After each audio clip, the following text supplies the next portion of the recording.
Olá, meus irmãos, tudo bem? Graça e paz. Eu queria te fazer uma pergunta. Será que você conseguiria viver sozinho, isolado, no alto da montanha, ou na beira de um lago, ou em frente à praia, sozinho? Sem seu esposo, sem sua esposa, sem seus filhos, sem seus pais, sem sua família, sem parentes, sem amigos, sozinho. Escolha o melhor lugar que você pode imaginar ou já viu. Imagine-se nesse lugar lindo, maravilhoso, com tudo que você deseja, mas nesse lugar só teria você e você mesmo. Será que você seria feliz assim? Será que você conseguiria viver bem no melhor lugar do mundo, mas apenas sozinho? É sobre isso que nós vamos falar nessa lição número 3. O título da lição número 3 é Você precisa ter comunhão. Comunhão com seus irmãos, comunhão com outros em sua nova vida. Essa lição fala do que é ser igreja e da importância da igreja na sua vida e de quem é a igreja.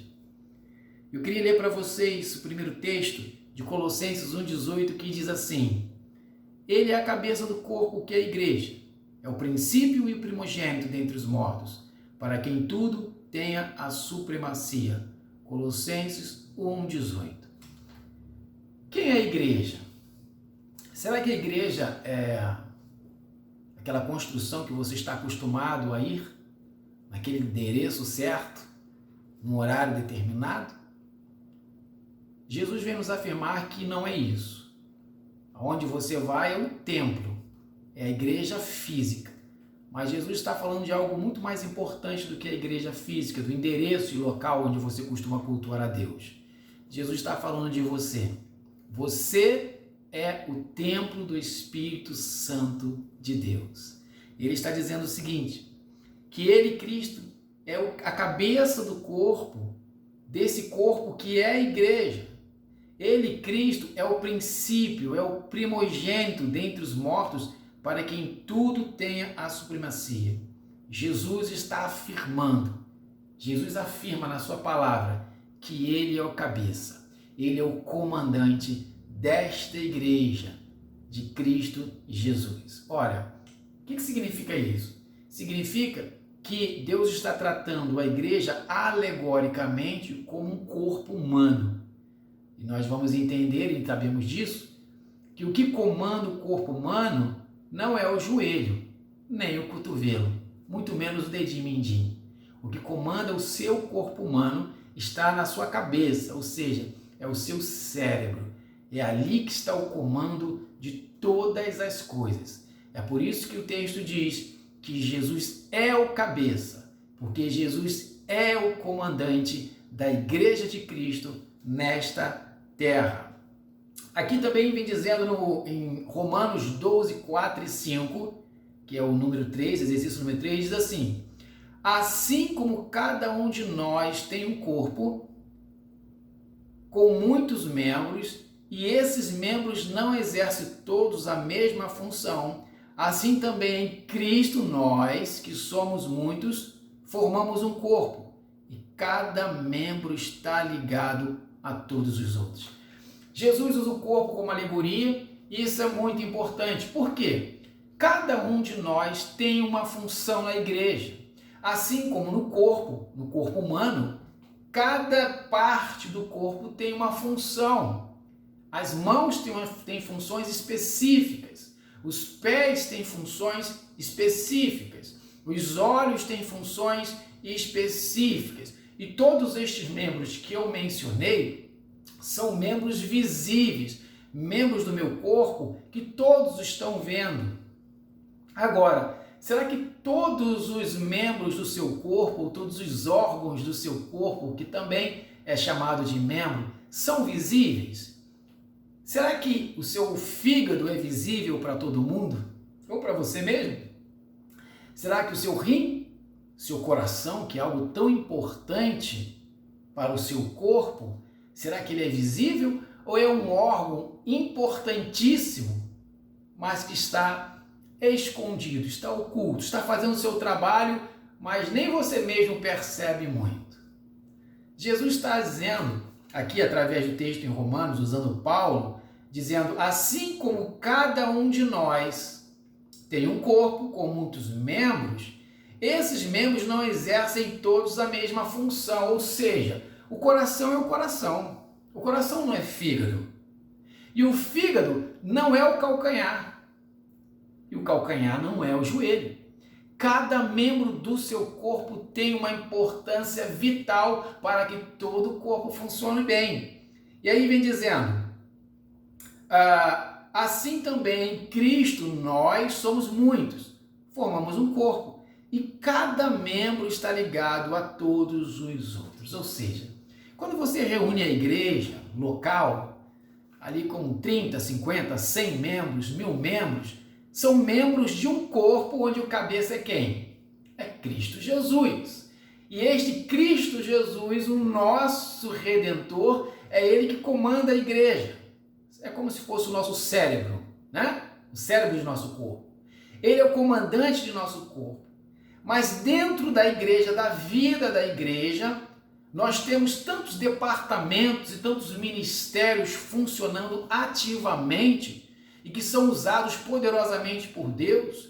Nós temos os professores da escola bíblica dominical, nós temos o corpo diaconal, nós temos as professoras das crianças, nós temos o departamento de música, a orquestra, nós temos a equipe de recepção, equipe de segurança da igreja, equipe de estacionamento, diaconato, enfim, pastores.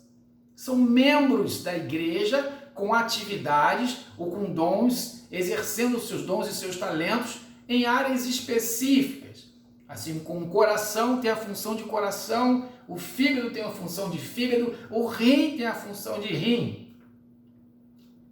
Mas todos esses órgãos funcionam em perfeita ordem e harmonia para que todo o corpo vá bem. Não é assim? Da mesma forma que Deus está dizendo, Jesus está dizendo através de Romanos que Paulo escreveu, que nós temos membros diferentes na nossa igreja e que cada membro tem uma função importante, essencial para todo o andamento da igreja. Existem membros que são externos, como mãos, pés, olhos. Existem membros que são internos, mas que também têm relevância, como fígado, rim, coração. Na obra da igreja, no dia a dia do funcionamento da igreja, é a mesma coisa. Existem membros que são visíveis externamente. Professores de escola bíblica dominical, a equipe de louvor, os pastores que estão na frente da igreja pregando, enfim, membros que aparecem, estão externos, trabalhando. Mas também existem membros que são fundamentais para o funcionamento da igreja, que eles não aparecem. Por exemplo, todo culto da manhã, todo culto da noite, nos cultos de quarta-feira, existe um grupo de irmãos que se reúne em uma sala separada do culto, onde eles passam o momento do culto, não prestando culto, prestando atenção no louvor, na adoração e na pregação, não. Eles passam este momento de culto ajoelhados, clamando, intercedendo, suplicando para que todo o funcionamento do culto, que Deus use os louvores, os textos bíblicos, tudo que vai acontecer durante o culto, inclusive a mensagem, para que o Espírito Santo use de forma poderosa para tocar no coração de quem está prestando culto, sentado nos bancos, participando daquele momento, ou através do culto online. Então, estes membros que não aparecem, que estão clamando ao Senhor para que todo o funcionamento do culto possa ser abençoador, são membros que não são externos, são membros internos, mas são tão relevantes quanto aqueles membros que aparecem.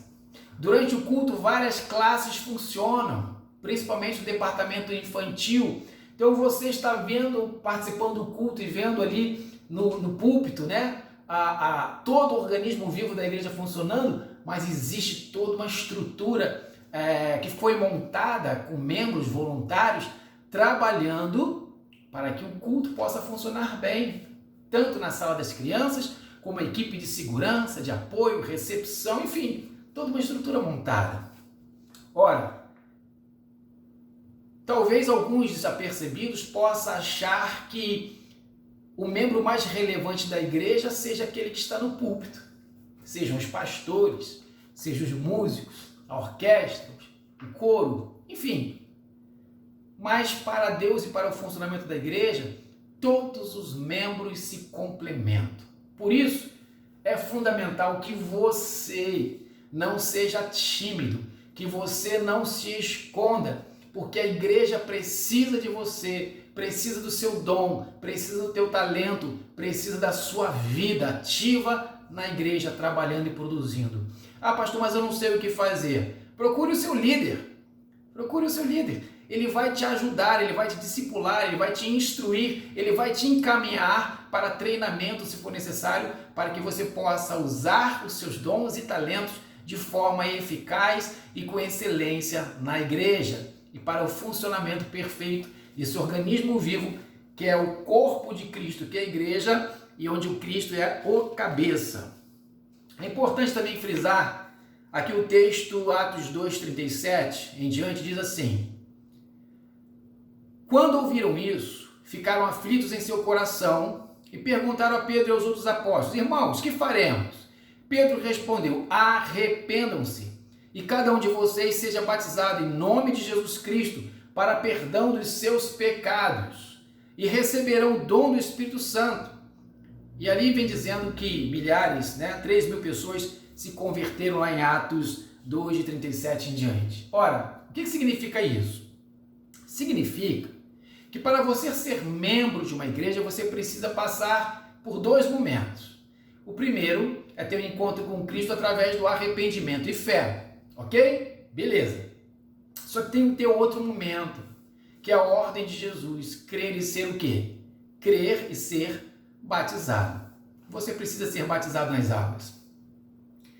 Eu conheço, você também conhece alguns irmãos, vou chamar de irmãos em Cristo Jesus, que se dizem salvos, que creem em Jesus como único e suficiente Salvador, que têm uma vida piedosa, santificada, mas que não se batizaram. Estão certos?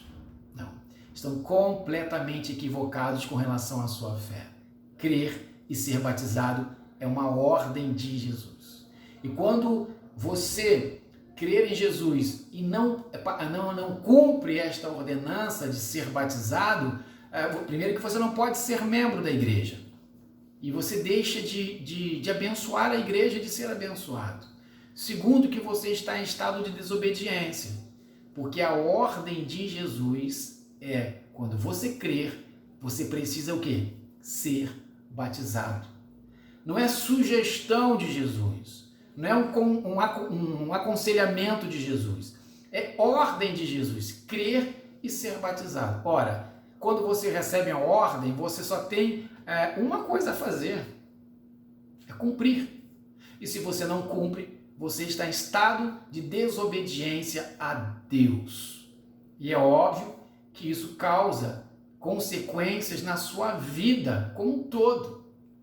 E nós entendemos, como líderes que somos, que você é importante para a membresia da igreja. Se você não se batizar, você não vai cumprir outras ordenanças, que é fazer isso em memória de mim, participar da ceia do Senhor. E é muito triste isso, é muito chato, muito incômodo. Você está ali entre os irmãos, frequentando a igreja há 1, 2, 3, 4, 5 anos, mas não pode participar da ceia, porque você não faz parte da membresia deste corpo. Você não faz parte deste corpo.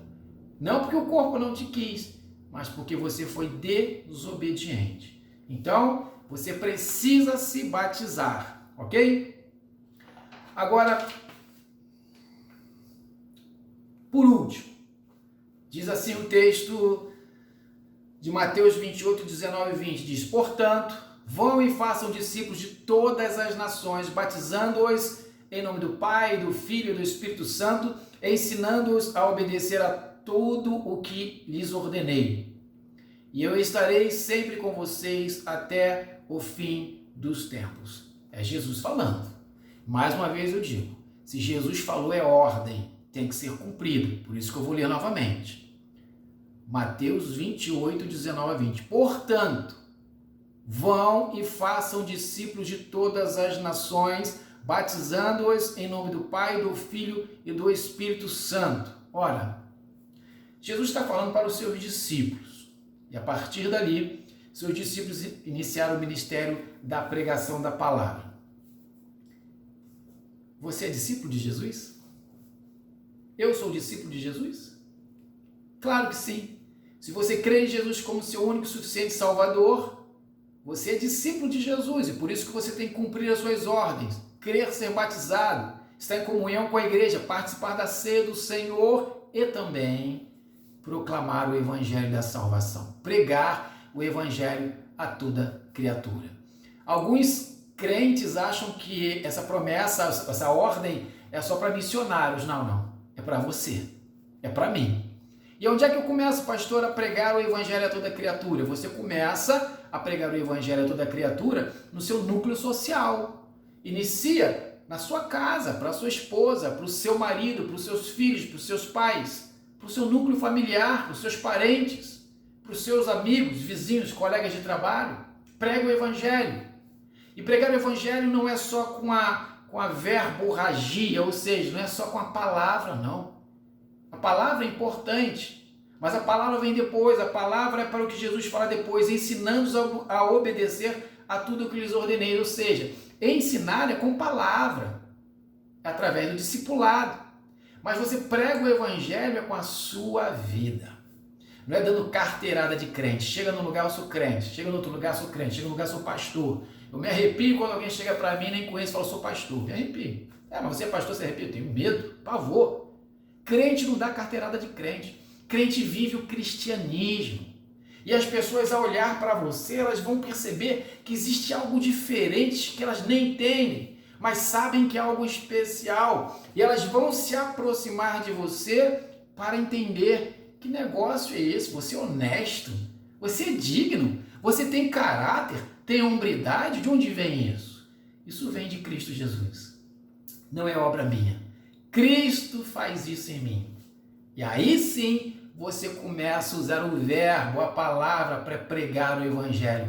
Mas as pessoas estão atentas, em primeiro lugar, não ao que você diz, mas ao que você é no seu dia a dia. Pregue a palavra em todo o tempo, através da sua vida. Seja uma testemunha viva do amor de Deus por você, em Cristo Jesus. Através do seu dia a dia, dos seus afazeres. Tudo que você vai fazer, faça com excelência. Faça e seja acima da média, porque o evangelho faz isso em nós.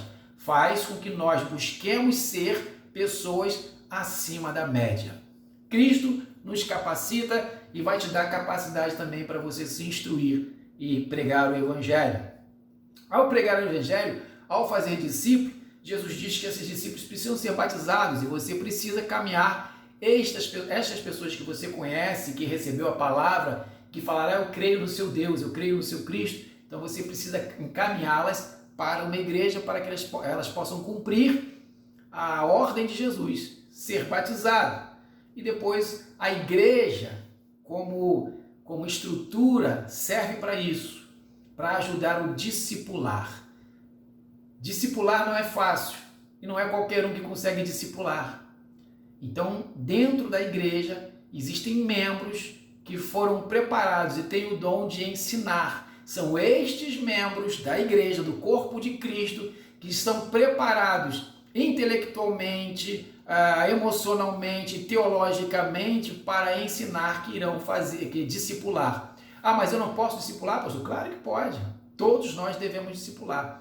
Mas pode ser que chegue um momento que o teu conhecimento bata no teto. E aí você precisa levar a um líder, a um professor de escola dominical, a um pastor que tenha um pouquinho mais de conhecimento que você e assim por diante. Tá bom? Por último, obedeçam aos seus líderes, submetam-se à autoridade deles. Eles cuidam de vocês como quem deve prestar contas. Obedeçam-lhes para que o trabalho deles seja uma alegria e não peso, pois isso não seria proveitoso para você. Hebreus 13, 17. Sabe, irmãos, é fundamental quando nós fazemos parte do corpo de Cristo entender que existe sim uma hierarquia. Por mais que todos nós sejamos um só corpo, sejamos fundamentais e importantes, eu não tenho como dizer que o meu coração não seja mais importante do que meu dedão polegar. Eu amo meu dedo polegar, não quero que ele saia daqui, quero que ele permaneça comigo até meu último dia de vida. Mas eu sei que o meu coração, ele tem uma importância no meu corpo mais do que meu polegar. Entende isso? Existe uma hierarquia no nosso organismo, assim como existe uma hierarquia na igreja de Cristo, onde Cristo é o principal, ele é o cabeça. A hierarquia começa nele, inicia em Cristo Jesus, como a autoridade suprema da igreja. Mas este mesmo Cristo, ele determina ou ele seleciona membros deste corpo para trabalhar em áreas específicas, cada um com seus dons e talentos. E essa hierarquia deve ser respeitada. Vou dar um exemplo simples para concluir aqui o vídeo, para não ficar muito longo. Eu sou um dos pastores de uma grande igreja. E nós temos aqui uma equipe abençoadíssima de recepção, de segurança, de estacionamento. Quando eu estou entrando na igreja, mesmo sendo um pastor auxiliar aqui na igreja, e entro de carro na igreja, eu não tenho autoridade sobre o estacionamento da igreja. Que é isso, pastor? Sim, não tenho. Eu entro no estacionamento da igreja respeitando a autoridade que foi dada por Deus e pelos líderes da igreja para que aqueles irmãos que estão cuidando do estacionamento da igreja me direcione para o lugar que eles entendem que é o melhor lugar de parar o meu carro. Hierarquia. Hierarquia humana e hierarquia espiritual. Eles são a autoridade no estacionamento da igreja. E eu tenho autoridade sobre outros departamentos ou sobre outros afazeres na igreja, onde outras pessoas também devem respeitar. Quem dá essa autoridade? É Deus que nos dá essa autoridade. E também é o organograma da igreja que nos dá essa autoridade. São os estatutos da igreja, o regimento interno da igreja que vai estabelecendo a autoridade. E o regimento interno, o estatuto da igreja, é Deus que nos inspira a criar estas normas, essas regras de conduta e de convivência dentro da igreja. Portanto, irmãos, isso é muito importante nós entendermos que os departamentos, os ministérios têm sim as suas hierarquias humanas, institucionais e espirituais, e nós devemos sim respeitá-las. Mas também é importante você, ao olhar para um líder religioso, para um pastor, quando ele fala, quando ele prega, quando ele exorta, você sempre retornar às Escrituras. Quando é que um líder espiritual, um líder religioso, um pastor perde sua autoridade? Perde a autoridade quando ele não está andando ou não está pregando o que a Bíblia diz. A Bíblia é a palavra de Deus. A Bíblia é a régua em que medimos tudo que é feito na casa de Deus, no corpo de Cristo. Se o que o líder está falando não está em comum acordo com o cabeça, que é Cristo, questione e também tome muito cuidado. Mas se o líder que você está trabalhando junto com ele, que está ouvindo, ele tem seguido a Cristo, tem sido um bom testemunho de vida, você olha para ele e vê Jesus nele, este tem autoridade sobre a sua vida. Deus abençoe você e até a próxima lição. Em nome de Jesus, tenha dias abençoados com a paz de Cristo. Um abraço.